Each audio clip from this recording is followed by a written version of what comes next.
Sometimes it's better to switch from 5G over to 4G on your iPhone. This helps preserve the battery life on your iPhone.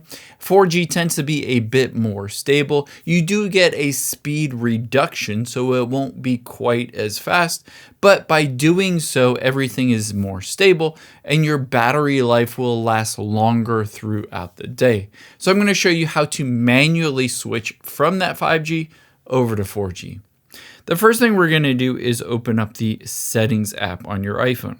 Now keep in mind this will differ depending on which country you're in. I'm in the United States, and which carrier you have, but you should be able to downgrade to 4G. Tap on Cellular here, and then tap on Cellular Data Options. You can see voice and data is currently set to 5G auto, which means it will automatically select 5G if it is available. However, I can just tap on that and you can see the option for 5G auto, 5G on, which always uses 5G, or LTE. You'll notice that there is no 4G option. However, LTE is the exact same as 4G.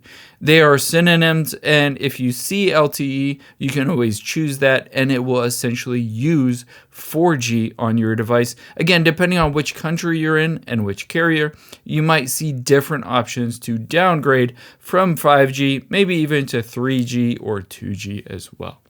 I hope this helps. I know you're busy, so thanks for spending a little bit of your day here with me, and I'll catch you on the next one.